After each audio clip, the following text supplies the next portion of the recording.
ওই আমাকে পাড়ায় থেকে এক সেরাই বউ নিয়ে গেছে গা একজনের, তার সেই সেরাই আবার তার বউ আনছে। এই জন্য আমরা সমাজ থেকে ওই সেরারে পুরস্কৃত করুম। এই বড় করে অনুষ্ঠান করুম। এটা মির্জাপুর থানার মধ্যে একটা গর্ব। মির্জাপুর থানার মধ্যে এটা একটা গর্ব যে আমার বউ নিয়ে গেছে গা, আমি উল্টা তার বউ আনছি এই লক্ষ্মীপুর থেকে। শুধু পরিশ্রম করে আনছি জিদের উপরে। ও 15 দিন ধরে নেওয়ার পর থেকে খালি ওই ছেড়ে পিছিয়ে করছে, খালি ফোন করছে। এক মেয়ে আছে 3 বছর এক মেয়ে আছে, মেয়ে শুদ্ধ নিয়ে আইছে। ওর আগের বউয়ের আছে হলো এক ছেলে এক মেয়ে। তিনোটাই দেখাশোনা করবো, ছেলেটা দেখাশোনা করবো। ও মনে হয় অটো ভ্যান চালায়, অটো চালায়।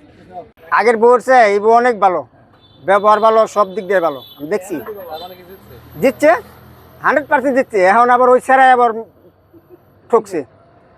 এখন উকু লড়াইছে যে 2 বউ নিয়ে গেছে গা, দৌড়াইছে গেছে গা। ওই ছেলে বড় তো যে ছেলে নিয়েছে ওই ছেলে যে বাসায় পাপড় সিরগিরি কাজ করতো। কাজ করার পরে ওই এখান থেকে ও 2টা মেয়ের সাথে সঙ্গত যায়। একটা মেয়ে ডিভোর্স করাইছে, ডিভোর্স করে আবার এই মেয়েটা নেবো ভেঙে গেছে। ভেঙে যাওয়ার পরে ছেলেটা চালাইতো অটো চালাইতো, আর নাম হলো হাসান। অটো চালাইতো।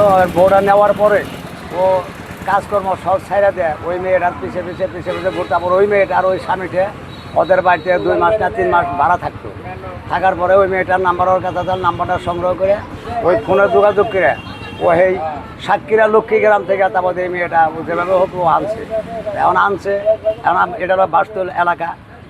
এখন এই গ্রামে থেকে মানে সবাই তারা এমন একটা প্রস্তুতি নিয়েছে, মানে আরে বড় ধরনের একটা পুরস্কৃত বা তারা আমোদ ফুর্তি করার জন্য একটা আয়োজনও করছে।